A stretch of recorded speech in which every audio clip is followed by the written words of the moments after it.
Anthony Joshua.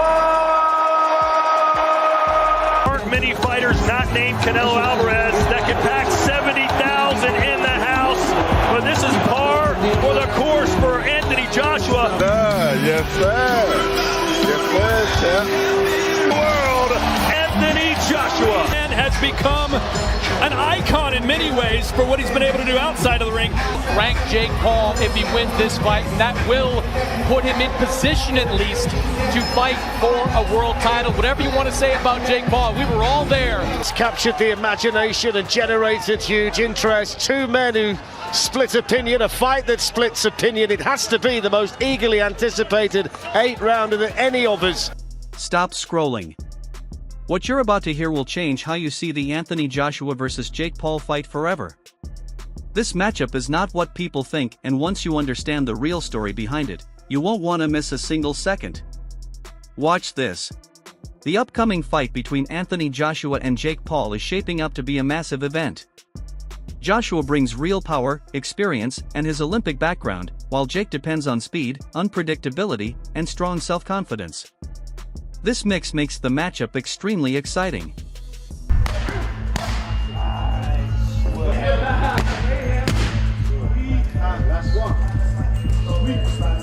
That's all right, though. Yeah, no. Rock, they said no photos, Rock. Huh? They said no photos. Okay, we'll do that. Yeah. But this is what we signed up for, and he's very tall, but that means I can use my speed and my size.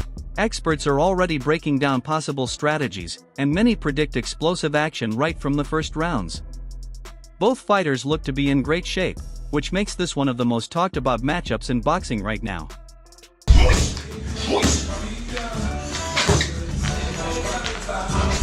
Jake Paul enters this fight with surprising confidence.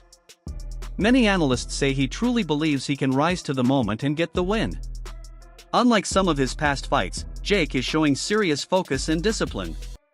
He respects that he is facing a former heavyweight champion, but he sees this as his chance to prove himself on the world stage.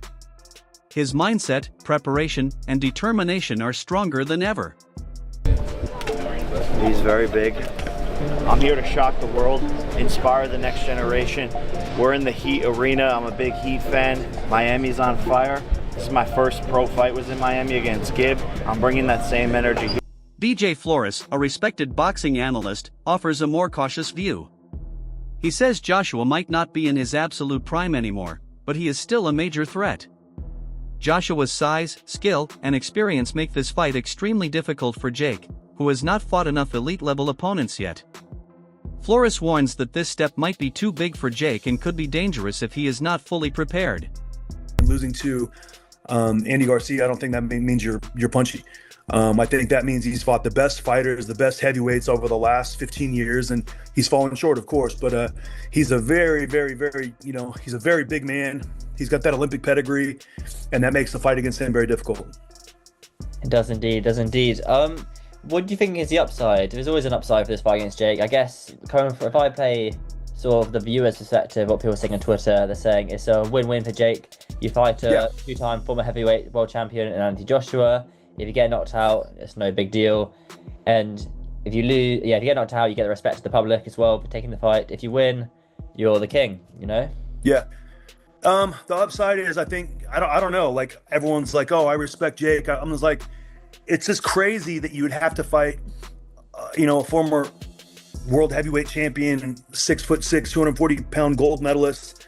That's the only way you get people's respect. Like, there's a lot of other ways. Like, and if you don't get everybody's respect, those people just don't really understand boxing. Like I said, I feel like this fight is a little early for Jake. Obviously, I would like to see him fight one heavyweight before this fight happened, at least one heavyweight, and then maybe see him, be in there with a guy world rated in any weight.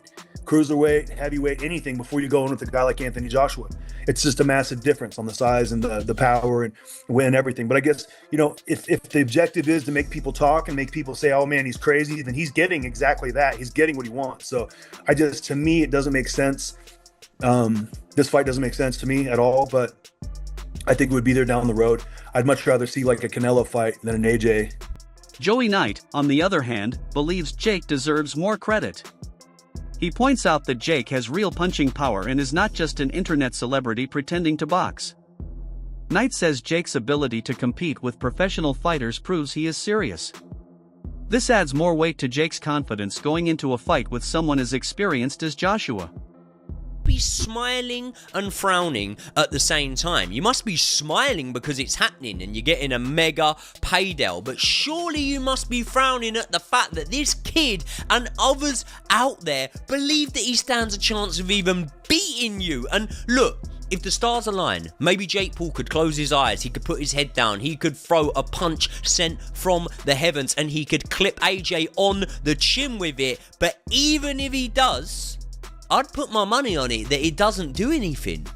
I don't think it does anything to Anthony Joshua, even if Jake Paul does manage to clip him, because Joshua's never been hard to hit anyway. But the difference between getting hit by a Jake Paul and getting hit by a Daniel Dubois is monumental, and even that is an understatement. And the difference for Jake Paul in getting hit by a Nate Diaz compared to an Anthony Joshua is ridiculous. It's ridiculous. What do you think AJ would do to Nate Diaz? What do you think AJ would do to Tommy Fury? Come to think about it, what do you think Francis Ngannou would do to Jake Paul? And look at how that went. So either way, what I'm saying here is quite simple, right? Jake's style is very, very easy for Anthony Joshua to navigate. And that is even if the skill set between the two were on par. Because although he's getting better at them, Jake still makes many, many fundamental flaws. He leans over his front foot when he jabs, and that's a problem because when you do that, you're always gonna have the potential to be countered. Many experts highlight the huge experience gap between the fighters. Joshua has faced some of the best heavyweights of his generation. Even after a 14-month break, his history of fighting champions, knockout artists, and elite fighters gives him a major advantage. Analysts say Joshua's ring IQ, movement, and ability to stay calm under pressure are key factors Jake has never dealt with. The fight may come down to Joshua's experience more than anything else. Correct me if I'm wrong, right? And just to clarify, I don't class Otto Wallin as a very competitive fight.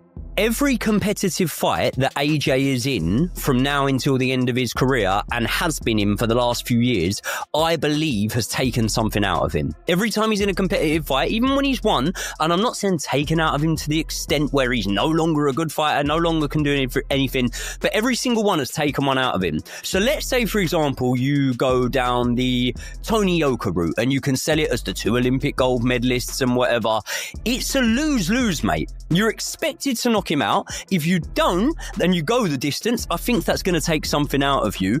I actually think that this could be better prep for a Tyson Fury fight. Not just mentally as well, because he smokes him and it looks great, and then he's confident. This is what I'm saying, right? Not just from a stylistic boxing standpoint, but from the mental standpoint of the fact that if you go in there and you smoke Jake Paul, straight away, all of a sudden, it's headline news, it's massive, and as well as that, you're coming in off the back of something that's impressive, right? We all felt like the Francis Ngannou performance was really impressive, but it wasn't followed up with an impressive performance. So it doesn't actually determine whether or not... This is worse. This is worse than that. I don't know what you're thinking, Lawrence, but the Ngannou one, you could at least say heavyweight. You could say that his pedigree. So we didn't really... On the distance while of he was Fury. coming from a different kind of method of fighting, end of the day, he's still a champion. Jake Paul's reputation in the boxing world has changed a lot. Analysts like Bart Kwan, Joe Jitsukawa, Ryan Aim, and Steve Green say Jake is no longer just seen as a YouTuber trying boxing. Over the past few years, the level of his opponents has forced him to improve his technique, discipline, and strategy. Fans and trainers now recognize that he can compete seriously. This new respect makes every fight he takes even more important, because he is now fighting not only for wins, but for his legitimacy as a real professional boxer. I feel like the one that I was mostly familiar with was the Anderson Silva one. Where Anderson Silva had like one sick round where he's like, whoop, whoop, doing it what Anderson Silva does and missing everything and cracks him and whatever. And then he just like the next few rounds, he's back to like just getting his butt kicked by Jake Paul and walking around, doesn't look the same. Yeah. But again, I don't think these guys are actually getting dropped to like faking. I think Jake Paul actually has that kind of power. I just feel like they kind of know the deal. Okay. Yeah, we're gonna fight. We're gonna fight. I make a lot of money. You make a lot of money, not as much money as me, but you make more money than you ever would. So you take it. You know, it is what it is. But I don't know. Kind of sucks to see all these legends, right? Like of the sport. Like you don't want to see that. You don't want to see this guy is losing to freaking Jake Paul.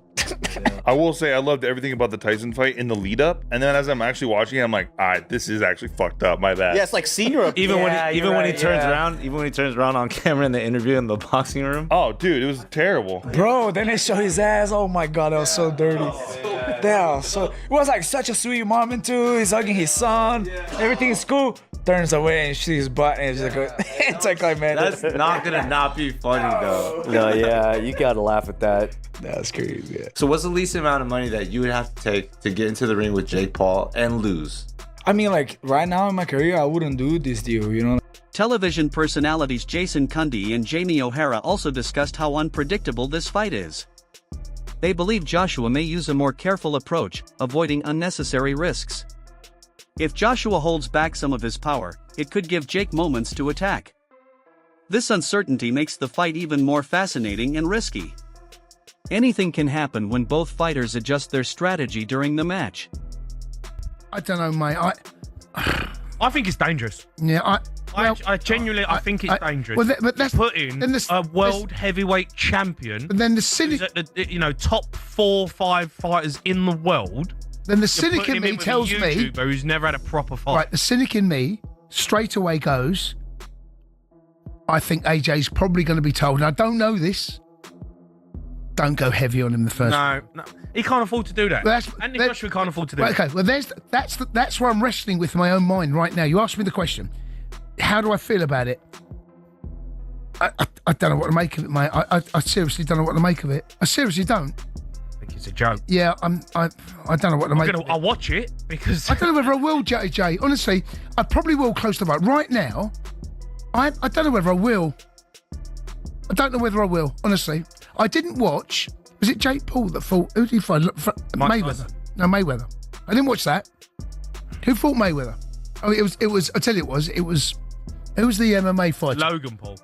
The one that you didn't know the name of, yeah. Logan Paul, right? He fought Floyd Mayweather. I didn't watch that one either, right? I know, but Jake Paul's got a bit more boxing credentials. He has because he. What about McGregor? Who did McGregor fight?